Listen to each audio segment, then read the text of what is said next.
Aqui eu vou fazer uma breve apresentação sobre o meu trabalho de conclusão de mestrado, que ele foi publicado na revista Acta Botânica Brasílica, nessa última edição, que foi de julho a setembro de 2016, e que ficou intitulado como Árvores isoladas com maior cobertura de dossel e maior densidade aumentam a chuva de sementes em pastos.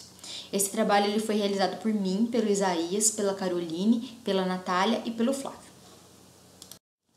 O processo de dispersão de sementes ele vai ser fundamental, tanto para a dinâmica quanto para a estrutura das comunidades vegetais, principalmente porque é através dele que as sementes elas vão conseguir ser dispersas e, além disso, alcançar maiores distâncias para colonizar diferentes áreas.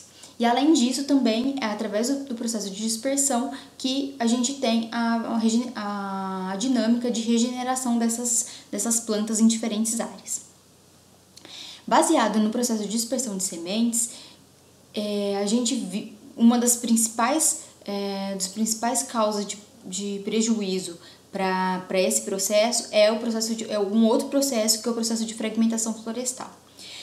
Ele acaba sendo altamente prejudicial, principalmente porque através dele há a formação de pequenos fragmentos de vegetação nativa, e esses fragmentos distantes um do outro seria mais difícil que a movimentação tanto de animais quanto de plantas fosse realizada nessa paisagem.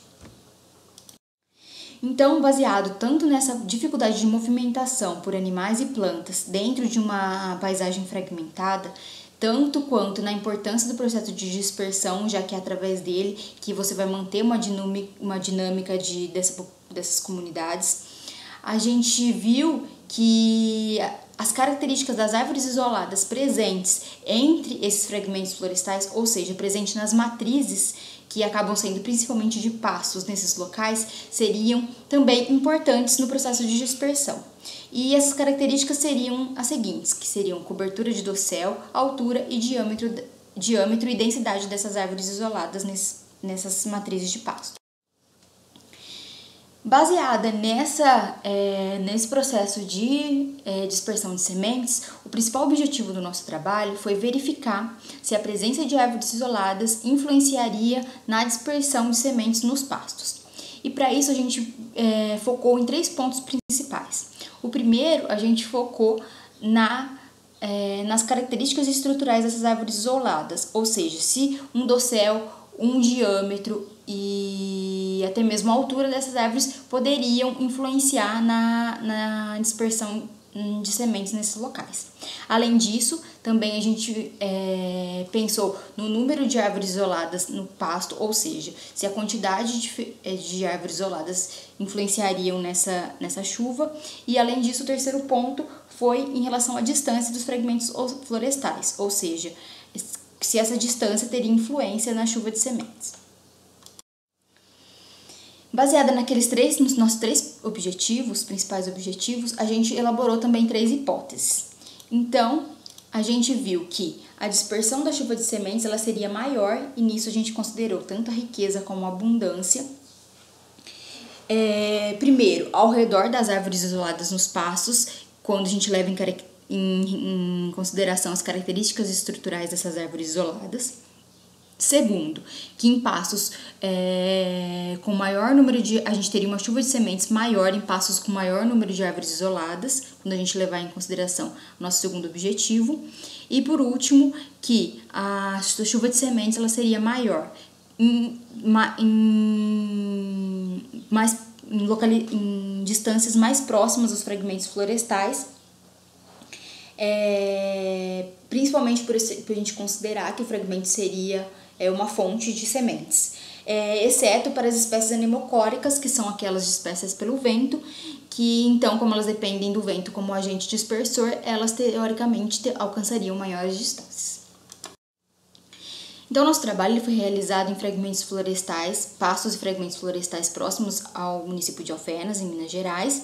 E antes da gente Para a gente ter a escolha desses pastos com esses fragmentos, a gente traçou buffers de 2 km no ArcGIS para a gente encontrar lugares adequados, nos quais a gente considerou tanto uma cobertura florestal que variou de 20% a 40%, ou seja, os fragmentos desses locais tinham essa variância de cobertura florestal, e além disso, a gente também considerou um gradiente de árvores isoladas nesses pastos, ou seja, a gente pegou pastos com uma menor e pastos com uma maior quantidade de árvores isoladas. Então, esse gradiente variou de 3,65 a 87,57 árvores por hectare. Aí aqui tem uma figura ilustrando o nosso fragmento florestal e esse gradiente de árvores isoladas nos 6 diferentes pastos estudados. E além disso, as árvores isoladas presentes nesses pastos, elas foram identificadas e contabilizadas num trabalho paralelo que foi do Tamires, que foi realizado juntamente com o meu.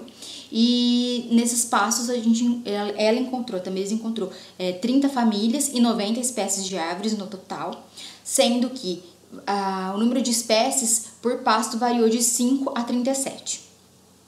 E quando a gente levou em consideração as síndromes de dispersão dessas árvores encontradas, a gente viu que 57% do total de árvores e 33% do total de espécies possuíram a síndrome de dispersão anemocórica, e 37% das árvores e 55% do total de espécies possuíram a síndrome zoocórica, ou seja, essas árvores elas dependiam da dispersão animal. Além disso, em cada um desses pastos, a gente colocou 18 coletores por pastagem. E esses 18 coletores eles foram distribuídos em 3 transectos que continham 6 coletores, né? A 6 diferentes distâncias. Então, a gente considerou 0 a borda, que foi a transição do fragmento para o pasto. E aí, depois, as outras distâncias foi 5, 10, 20, 40 e 80 metros. Além disso, a gente colocou uma distância mínima de 150 metros entre cada um dos transectos.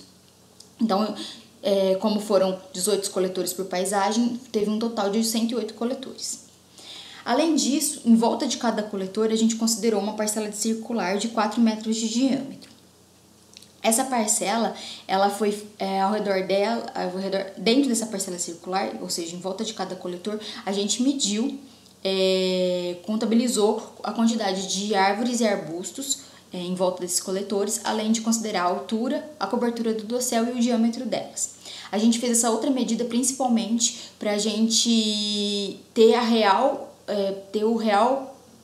quantidade de árvores presentes nesses espaços, principalmente árvores menores e arbustos que não foram contabilizados naquele gradiente de árvores isoladas inicial, dentro do buffer de 2 km. E em relação à seleção de dados e análises estatísticas, a gente queria ver qual era a influência das variáveis independentes sobre as variáveis dependentes. Quando a gente fala de variáveis independentes, a gente levou em conta a distância do fragmento, o número das árvores isoladas. Esse número foi tanto aquele gradiente inicial dessas árvores isoladas, quanto o número de árvores e arbustos encontrados em volta de cada coletor. E, além disso, as características estruturais das árvores encontradas, que a gente levou em consideração a altura, diâmetro e a cobertura de dossel. Já as variáveis dependentes, a gente considerou tanto a riqueza e a abundância das sementes coletadas em todos os coletores. Mas antes de a gente fazer a análise em si dessa influência, a gente fez uma autocorrelação dentro das variáveis independentes, para a gente fazer meio que um filtro, para a gente ver quais eram essas variáveis independentes que não tinham correlação entre si. Então, depois desse filtro, dessa análise de autocorrelação, a gente viu que a cobertura de dossel, a distância e a densidade de árvores não tinham correlação umas com as outras. Depois desse filtro, então, que a gente pegou essas variáveis independentes, a gente, através do modelo generalizado linear e do modelo generalizado linear misto, que foi o GLM ou GLM-ER, a gente viu a relação dessas variáveis independentes com as variáveis dependentes. Todas as nossas análises foram feitas no R e a gente utilizou o critério de Archive para selecionar os melhores modelos encontrados. Então, no total, a gente coletou 10.299 sementes em todos os coletores dos 6 patos estudados e a gente dividiu entre 4 síndromes de dispersão. A dispersão anemocórica, que foi pelo vento, no qual a gente teve 57,8% das sementes encontradas. As autocóricas, que são aquelas dispersas por mecanismos próprios da planta, que foi encontrada 0,9%. As epizoocóricas, que seriam aquelas dispersas por animais, mas fora do corpo desses animais, que foi 50,5%. E as endozoocóricas, que são aquelas dispersas por animais, mas que necessariamente tem que passar dentro do trato digestivo, foi 0,8%. Aqui uma tabelinha com todas as espécies encontradas, nossas espécies encontradas, coletadas nos coletores, e a gente vê que a espécie anemocórica mais abundante foi a Gonatia, a espécie autocórica mais abundante foi a Croton urucarana, e as 2 espécies mais abundantes endozoocóricas foram a Cordia coliculata e a Psicotria, SP. Nesse slide eu coloco o número, a gente vê o número de árvores isoladas e a cobertura de dossel ele vai apresentar o mesmo padrão de distribuição em 2 situações diferentes. Primeiro, vai ser em relação aos 6 pastos estudados. Então, a gente pode ver que em pastos que possuíam maior número de árvores isoladas, a gente teve uma maior cobertura de dossel. E na segunda situação, a gente vê que a gente considerou as diferentes distâncias a partir do fragmento florestal, a gente vê que há um maior número de árvores isoladas e uma maior cobertura de dossel próximos a esses fragmentos florestais.